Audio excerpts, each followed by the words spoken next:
Today on Locked On Rockies, we are getting closer and closer to opening day, so I had to know what Purple Row thinks of the Rockies so far this spring. A big spring breakout game is on the way. What to be excited for there, and who makes the opening day roster? Another look, because you had things to say.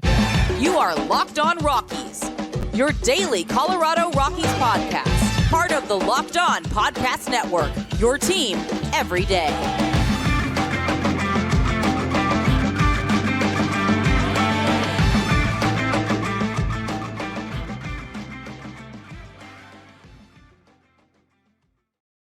Rock On Rockies fans, welcome into another episode of the Locked On Rockies podcast for today, the 15th day of March in the year 2024. I am Paul Holden, the host of the Locked On Rockies podcast, one of the people talking rocks today. Joining me, Skyler Timmins, the one, the only. You know, you've been on the show before. It's familiar territory to you. But for those that don't know you, Skyler, give us the rundown. Give us the let us know what's going on and where they can follow you and all the great Rocky stuff that you do.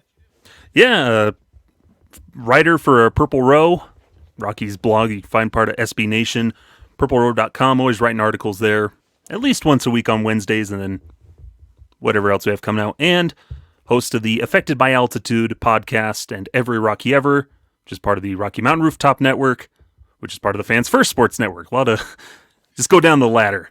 We're on all the networks. Talking Rockies on every network. And Skyler been on the show a few times. And like I said, you got to follow his work. He does great stuff. We're going to follow the spring. Obviously, Skyler, I got to get your thoughts on the spring. I want to know your thoughts on the spring breakout game and all that stuff.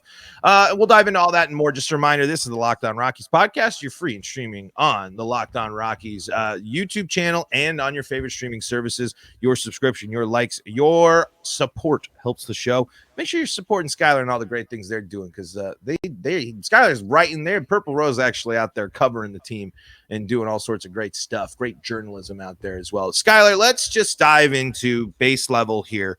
The spring. Rockies played good ball this spring, above 500. They've kind of, a lot of young guys have gotten to play. The bullpen showing promise. What have you liked about the Rockies here so far this spring? I think the big thing for me is offense. There's been a lot of just good offense, stringing together hits, maybe not as many home runs as we'd want, but that's the way it is in spring training. But just hitting, I think, has been the big thing for me. A lot of contact, a lot of guys putting the ball in play that have struggled with it in the past during the regular season. So you're seeing guys put together good at bats, and that's really promising for me. Both old guys and young guys putting together some good offensive things, which after these past couple of years, Paul, some anemic offense, it's good to see. I think you can't understate that enough, because one of the things that the Rockies need to show in terms of maturity is better at bats. I mean, the Rockies take some last year would take some horrendous at bats, and leading the way is like a Ryan McMahon. Too many times we'd see Ryan McMahon come up, runners in scoring position, down on 3 strikes, 4 pitches, something like that, where it's just like, you can't do that. It adds so much to the game and so much depth to your lineup when you're able to draw out those at bats. And so it is good to see, especially with how much of this offense is going to be centered around young guys. I'm wondering, Skyler, do you think that this offense is going to transfer over to the regular season once pitchers start introducing more of their mix? The Rockies, of course, are going to have to do what they do, which is a home and away, which has always been a problem for them. Do you think that there's been enough signs that this, it still probably will be shaky, but the positives, the real good stuff, is good enough to transfer to the regular season? Yeah, I think when it comes to like pitch tracking, I think that's the big thing of seeing guys. How are guys drawing walks, or just making contact? How's their plate discipline? Because that's really what the problem comes down to between like playing at Coors and playing on the road, is just pitch recognition and a curveball's moving differently. So if they can just keep that consistency and that mentality, aggressive mentality of it's a strike until it isn't. Like, I'm swinging until I'm not. And really picking their pitches better is going to be huge. And so the thing for me is I'd like to see more walks. I think that's the thing, is it's good to be aggressive, but don't be too aggressive to where you're rolling over into double play again type of thing. Or striking out. I mean, this team, what will sink this team in the beginning of the season? Like, because of the difficulty of the schedule, if this team can't avoid striking out, It's going to be a really similar situation because this team strikes out a lot. Yeah, that's going to be the big thing, definitely. And I think, like you mentioned, in those clutch situations, because guys will get on base. It's, okay, guy gets on base, what do we do now? And, if there's a guy on third with less than 2 outs, can we get him in instead of striking out 3 times in a row or striking out on 3 straight pitches? Good plate discipline, good professional. Those classic Todd Helton at bats, right? Yeah, is really what we'd love to see more. I'm sure from a ton of those guys. Is just pick your pitch, drive it when you can, but just hit the ball, dang it. Yeah, I mean, Nolan Jones takes a huge step forward if he can have 12 pitch at bats. You know what I mean? Yeah. If that is something that Nolan Jones adds to his repertoire, that's massive. I mean, it's going to be a huge deal at Coors Field as well. Pitching side, how are you feeling? What have you seen? What have you liked from the pitching staff? The bullpens looked pretty surprising.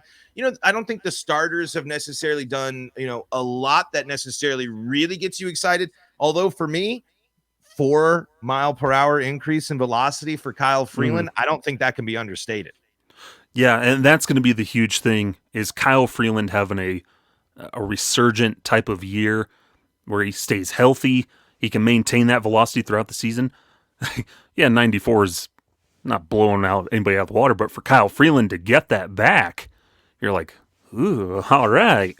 Well, he's throwing 88. I mean, to throw 94, like we said, I understand what 94 means in terms of the context of major league pitchers, but give me Kyle Freeland throwing 92, 94, not 88 to 90 or because when Freeland misses, he misses bad. But even if you have that extra velocity, that's still less time than they can react. That's still a little bit more break. And that's, I think, one of the biggest pitching storylines. But I'm been a little hesitant with the bullpen as well, because a lot of times I've seen the Rockies this spring, big inning, and I know I understand that it's a lot of different people. It's a lot of changing, but man, the Rockies it's a 5-inning run there or a blown lead. I mean, the Rockies just gave up 13 runs in against Cleveland here in this. And the context of spring training is important, but we've seen this story. We know how this goes. So I'm just curious if you're feeling the same way, like if you're seeing kind of some of the same things. Yeah, and the nice thing is that a lot of those blowout things aren't coming from guys expect to be on the opening day roster. The Nick Mears, the Justin Lawrences, Tyler Kinleys, guys that are coming and doing their job.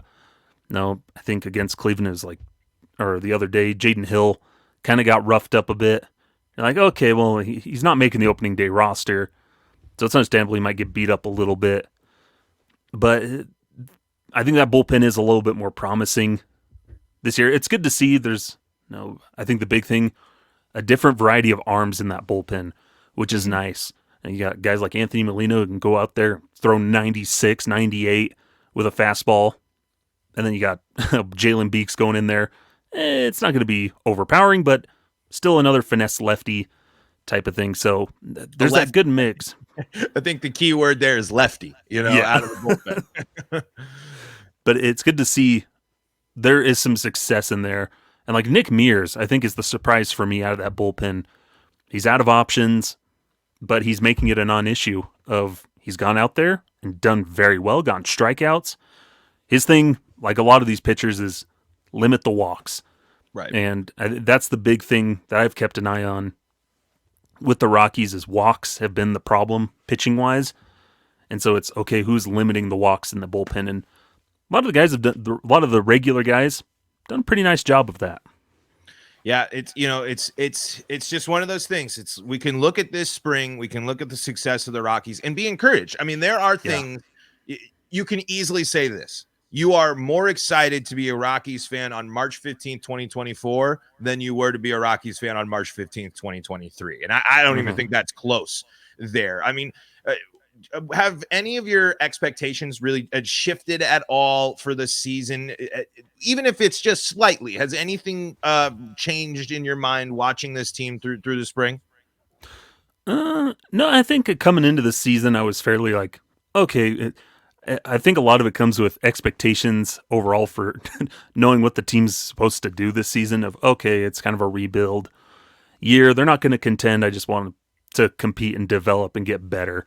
And seeing the guys in spring training, I think, just kind of affirms that, okay, there's some promise here. There's guys, Nolan Jones, Tovar, Doyle. These guys are taking strides, and I'm excited to see their growth. So when you come into it with that mindset, I think that's what can make you excited about the season. And that's kind of how I came into spring training was, okay, let's see what these young guys can do. Who could be coming up throughout the season. Oh, man, Jordan Beck. Can't wait to see him this summer type of thing. So I didn't see anything that, like, hugely, bigly impacted, my view of or excitement for the season, I think. Well, I want to talk more about some players might have surprised you, good, bad. I also wanted to bring up some comments from our YouTube audience because I said some things about Charlie Blackmon and people were not happy about that. So we are going to dive into that and more. We're also going to talk about the spring breakout game and dive into lots more Rockies action coming up in segment number 2 of today's episode of Locked On Rockies. Before we do that, though, going to tell you about some of the folks that help make this show possible, and that includes Robinhood. Did you know that even if you have a 401k for retirement, you can still have an IRA? Robinhood has the only IRA that gives you a 3% boost on every dollar you contribute when you subscribe to Robinhood Gold. But get this. Now through April 30th, Robinhood is even boosting every single dollar you transfer in from other retirement accounts with a 3% match. That's right. No cap on the 3% match. Robinhood Gold gets you the most for your retirement thanks to their IRA with a 3% match. This offer is good through April 30th. Get started at Robinhood.com/boost. Subscription fees apply. And now for some legal info. Claim as of Q1 2024, validated by Radius Global Market Research. Investing involves risk, including loss. Limitations apply to IRAs and 401ks. 3% match requires Robinhood Gold for 1 year from the date of first 3% match. Must keep Robinhood IRA for 5 years. The 3% matching on transfers is subject to specific terms and condition. Robinhood IRA available to U.S. customers in good standing. Robinhood Financial LLC, member SIPC, is a registered broker dealer.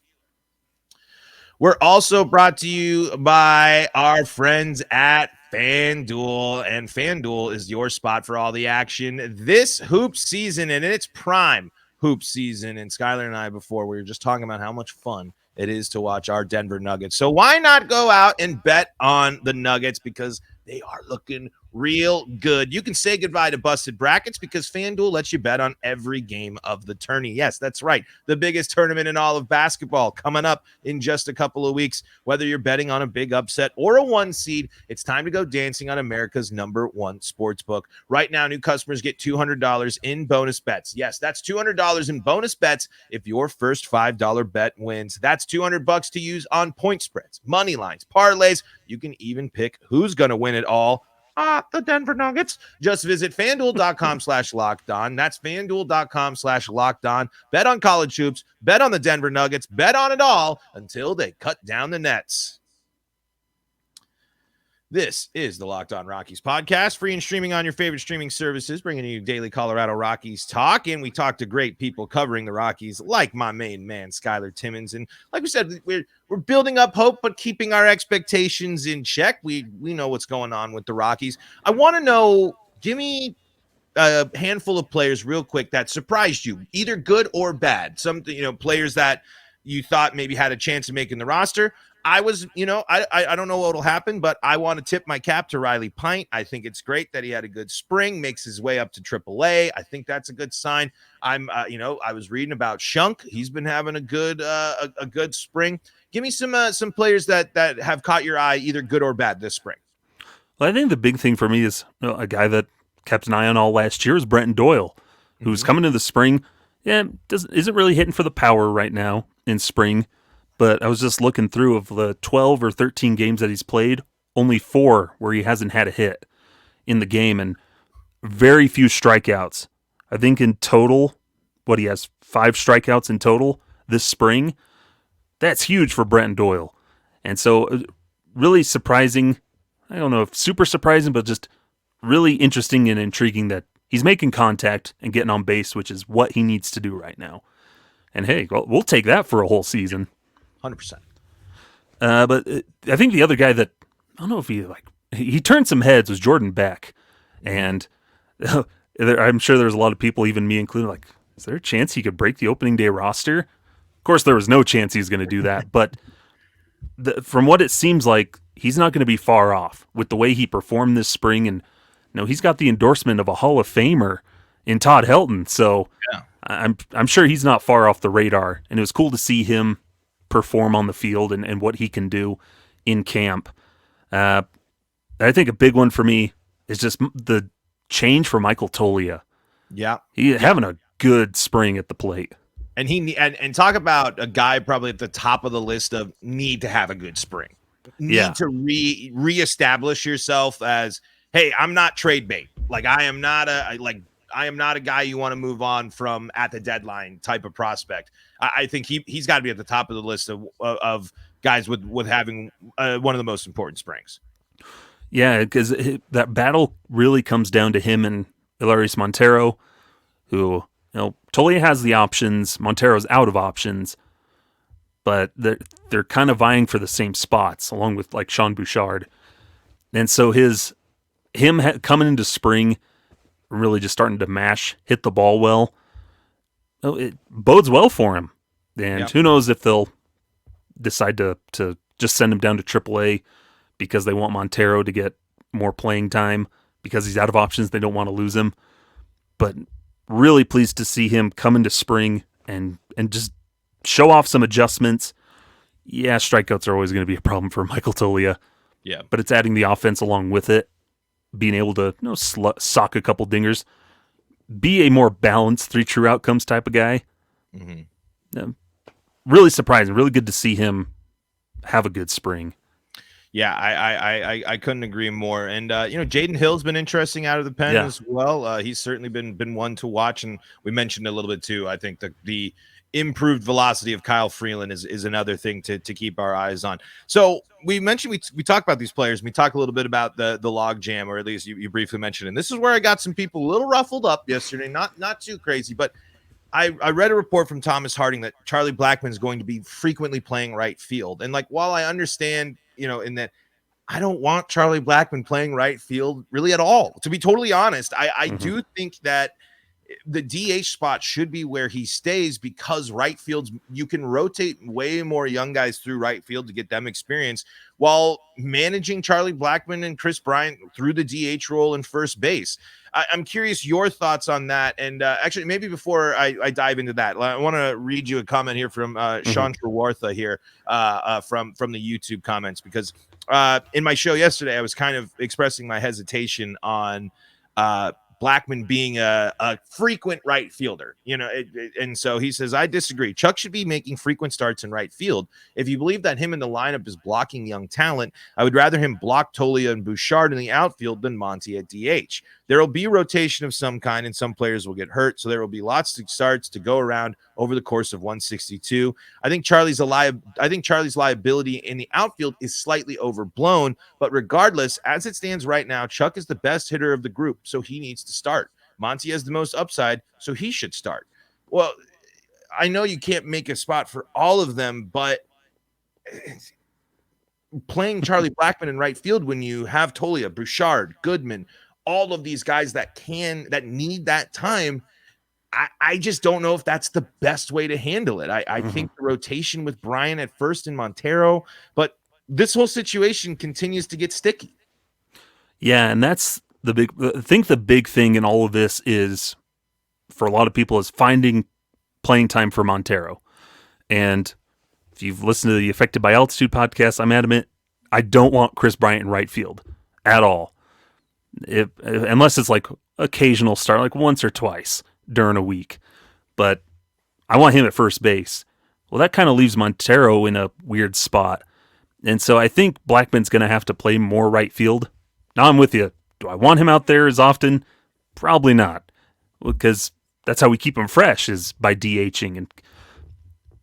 But between that choice, I think I said it last week on the Affected by Altitude. I was like, if I have to endure a season of Charlie Blackmon in right field in his final season, I'll do that if it means getting more playing time open up more avenues to slide Montero in there more often. Yeah, it's going to be overall just a huge juggling act. Yeah. Because for right field, you got Bouchard. You've got, who knows if he's going to crack that opening day roster at all still, or be that right fielder, starting right fielder. You got Tolio who can do it, but he can also play first base. So there's just this huge platoon, that juggling act that Bud Black has to like kind of sort out still.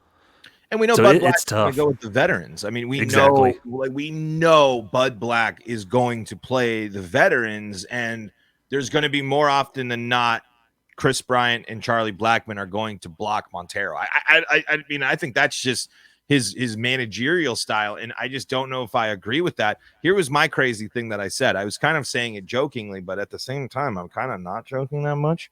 Can Charlie Blackmon play first base? I mean, the Rockies throw everybody at first base. They're already bringing Chris Bryant in. They started having him play first base in the middle of the season last year. I know he was rehabbing and stuff, and that can go, but like, is it that crazy to think that if you need Charlie Blackmon on the field, not in a DH capacity, could he play first base to have that be open? I know it sounds a little silly, but would the Rockies even get close to that creative? Yeah, who knows? They love throwing random outfielders in at first base. What I mean. So they love it. It's like, hey, you get it's first base. Who cares? Hey. We just throw you over there. Larry Walker played some first base, so can Chuck do it? Yeah. Didn't they kind of float that idea, or people threw that idea around a couple of years ago? Like, well, can we move Charlie Blackmon to first base and have a different outfielder? So who knows? But yeah, Charlie should be that regular DH, but it seems like the way the Rockies are going right now that he might play more right field than we think, which, whatever, I guess. But it would prefer like a Michael Toley out there, or the Rockies. Ultimately, it comes up, Rockies need to figure out what the heck to do with Larry Montero. And let's go there, because this is what you said before we're rolling. So I got to put you on stuff. You said you're done. You said the experiment's over. It's time to move on.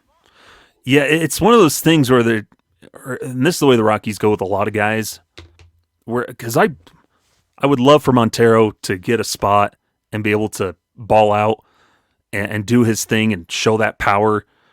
But that's the thing with a lot of guys, is I'm sick of hearing about, or I get exhausted hearing about, oh, he's got this potential. He's got all this power potential.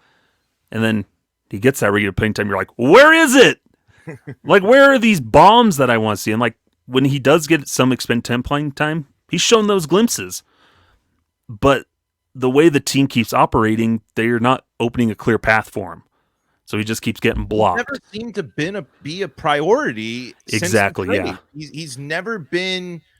They talked highly about him. They've obviously liked him. He's been in spring. He's gotten called up, but they've never made Montero a priority. And I don't even necessarily would sit there and say that they've made him a priority this spring. It's interesting to see that he's getting a lot of coverage from Thomas Harding lately. But I think that's an interesting point. They've never prioritized him. I mean, this shift to first base, or the shift to third base, even last year, it all feels kind of shoehorned, mixed in with, all right, you're going to play for a month. You're going to be down at AAA for a month. You're going to call it for a month. You're going to go down for a month. They've never, and it's not just Monty. I know we can go down a long list, but Monty was kind of the one you wanted to show that you were going to do something differently with, and show why you got him, because we see that power potential, but we've never seen the Rockies kind of fully buy into him, even though realistically, when you reflect on the trade, he was the reason the trade was done. I mean, not really the only reason, but he was supposed to be the key piece there. Yeah, and he's one of those. He's still like unrefined. I think that's the thing, is he hasn't fully developed into that kind of hitter that they wanted just yet, because the strikeouts have been a problem at the big league level. And I don't want to give him that label of a quadruple A player, but there's always those hints, that doubt in the back of your mind of, is he cut out for the big leagues? Which I think he is, but he needs that opportunity, a place to play. And the Rockies just keep, like you said, he's not a priority. They keep log jamming him. You look at the guys behind him. There's a Jordan Beck. There's a Yanquiel Fernandez. Guys that can fill a DH spot, can play more than one position. He just feels like that odd man out. which, the clubhouse loves him. The team loves him. He seems to be a fan favorite to a lot of folks. Albuquerque fans loved him. But I don't know if Bill Schmidt or Bud Black love him. Right. And I think that's the thing, because March 14th, a game against Cleveland, 2 hits, 2 for 3. Hey, that's awesome. But that was after a stretch of nothing. Right. And just hits here and there. So he's an interesting player. You want him to do well. And I love Monty. I want him to do well and have a chance to play, but where? I just don't know, and the Rockies just aren't forcing the issue. And I don't know. He feels like he's getting wasted away here. Yes. And I think that's the thing that I'm done with, is just figure out something to do with him. If you're going to have him play every day, let him play every day. Yep. If you're not, send him somewhere where he can. Yeah, buy into him.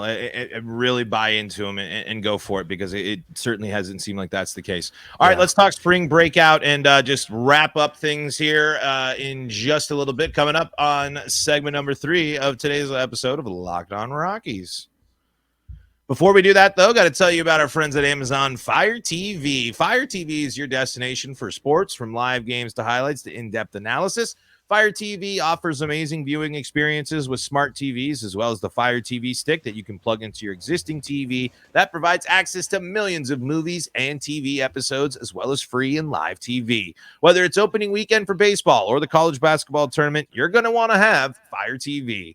Fire TV recently created Fire TV channels to deliver a constant supply of the latest videos from your favorite sports brands, all for free. That includes all of us here at Locked On and most of the big pro leagues and college conferences as well. Fire TV channels lets you dive into all of the game analysis, highlights, and more to keep up to date with all the latest in the world of sports. Not to mention great news, entertainment, gaming, travel, cooking videos, and more. Check out Fire TV channels on Fire TV and Alexa devices. If you haven't checked out Fire TV channels, you should. To learn more, visit Amazon.com/LockedOnFireTV. That's Amazon.com/LockedOnFireTV. Wrapping things up on today's episode of Locked On Rockies with Skyler Timmins, making sure that you are going to check him out on Purple Row. Every Rocky ever affected by altitude, all of that good stuff. Who lately? Give me a random Rocky and a random Rocky fact. Top of the head, don't think too hard. Random Rocky fact. Somebody posted this the other day. They asked, "Do you remember Jeremy Burnitz from 2004?" And his only season, dude put up 20 to 30 home runs. And fun fact about him is he and Matt Holliday became the first duo in team history to hit back-to-back home runs twice in the same game. Well, there you go. That is fair. And it's also completely unfair that none of the Holliday spawn is going to go through the Rockies organization. A crime in genetics. I don't know. Matt Holliday, come on, man. Listen, I know that you're kind of Mr. Cardinal guy, but we know we got love for you here. All right, let's for Ethan. I want to wind things down. Give me your thoughts on this spring breakout game. The Rockies roster was actually getting some love. I mean, that's a great sign for a team that is bringing a lot of young guys up, to be playing at the major league level or soon to be. Tell me what you think about this, and just tell me your thoughts on the breakout game in general. Yeah, I love the idea of the breakout. Right before this, I was watching the Cardinals Orioles game, saw Jackson Holliday strike out against Paul Skeens, and so I just love this to showcase a lot of these prospects, a lot of them that are ranked in the top 30, a lot of guys that aren't. And it's cool because there's some guys that, as fans, we just never see because maybe we just don't pay attention and watch the minor league games that are available on MLB TV or whatever. But I love this concept, and I'm surprised it took them so long to come up with something like this, because we notice that difference where in regular spring training games, there's just a lot more regulars playing more right now. And so it's cool to have a showcase. Okay, here's all these prospects playing a game, which is awesome to see. I love it. But guys that I'm excited about, for people, I'm ready to see Chase Dollander do his thing on the mound. Very finally get our first look of him in a Rockies uniform pitching on a mound. Oh, it's going to be sweet. Yep. And I think, like you said, I just think another example for Rockies fans, this is the type of stuff it's more interesting to pay attention to this type of stuff because it matters more. It means more to see these guys, to see what the Rockies are brewing as again, the outside optics continue to not be kind to the Rockies. Let's wrap things up here. I think most of the infield is set, but give me who are the outfielders? Who are the outfielders that make the team? And I think Thomas Harding listed like 5 or 6 players. So give me your outfield core for the Rockies. Who breaks camp? So obvious ones, Nolan Jones in left, and then you're going to have Bretton Doyle in center field, and then you get into the tough ones where it really comes down to Bradley Zimmer and Sam Hilliard, and then Sean Bouchard and Michael Toglia. Right? Like, I mean, Zimmer or Hilliard makes the team. That's kind of what it seems like, where they're the extra outfielder. Unless they decide to go with neither, but they want an extra center fielder. But I partly think they go with Sam Hilliard just for the familiarity and everything. He's got a little bit more pop, and his glove can come close to what Zimmer does. Zimmer's a little bit better defender, but I don't think anybody should trust what his offense has done this spring unless he's really changed himself and had an epiphany between signing with the Rockies and now. Right. But I think Sam Hilliard goes over him. And then that's the thing, that right field comes I think Sean Bouchard gets it. That's what Harding says. Harding says Bouchard gets it. I think because, one, he's had the oblique. I guess he was struggling with the start of spring. And I think they want to give him that extended look finally, because he was going to be the starting left fielder last season, Paul, until he blew out his bicep. And so I think they're going to give him that chance to run it out in right field. They like his plate approach and the fact that he can get on base. Whereas Toglia is still a little bit unknown quantity of, can he keep this up? And I think they'd rather him get some regular reps down in AAA. And I think they're going to have to call Toglia up because Chris Bryant's going to hurt himself, as we know. I got to stop being so mean to KB. I really want the KB thing to work out this year, especially. All right, last thing. Keep it brief, but give me just, I don't know, after watching it, give me like dark horse, like great Rocky or great season. Just give me a quick hot take. I like my hot takes around here. I got this. Brendan Rodgers, top 3 second baseman in at least the National League, top 5 in all of baseball this year. There you go. I think Cal Quantrill puts up a sub-4 ERA, dude, this season. Talking about Matt, a sub-4? Yeah. That would be, I mean, I know a lot of people are like sub-4. These guys are excited about a sub-4 ERA. Give me that. Happily. I like that. Cal Quantrill's going to be interesting, man. I've liked how he's talked this spring. I've liked what we've seen this spring. He's bought in. He's not let any of the Rockies, pitching and cores, any of that stuff really doesn't seem to be what he's focused on. Doesn't seem to be anything you want. He doesn't want to talk about it. Like, not that he's avoiding it, but it's not the focus. But yeah, he's attacking it head on. Yeah. And that's what you got to do. I think the Rockies got to make sure when they bring people on to kind of help them be like, hey, we want to help you tackle this. Like, we don't want to leave you out to dry. We want to build you up. But Skyler, thank you so much. I mean, obviously lots more to come. We're going to have to revisit here before we get opening day, which is 2 weeks away, something like that. If only that. The 162 March starts. Crazy that baseball has a full month and a half of games before they play the 102 or the 162 games. But Skyler, one more time, where can they go so they can stay up to date with your stuff and everything that you do? Yeah, you can follow me over on Twitter, sideline_crowd. Follow us at purpleroad.com. I write the Wednesday rock piles, but we've also got our State of the Position series going, so you can check that out on purpleroad.com. And then you can find me writing for fansfirstsports.com, fansfirstsportsnetwork.com, writing articles there and hosting the Every Rocky Ever podcast, as well as the Affected by Altitude podcast, which has new episodes every Monday, and Every Rocky Ever's roughly every other week. Awesome stuff. There's lots of great stuff out there. You don't want to miss that, Rockies fans. You can stay up to date with all things Locked On Rockies on the Locked On Rockies YouTube channel. Locked On MLB for your second listen, or Locked On Broncos, Locked On Avalanche, Locked On Nuggets, Locked On Buffs. We got you covered for Colorado sports. Until next time, I'm Paul Holden saying so long from the Locked On Rockies podcast.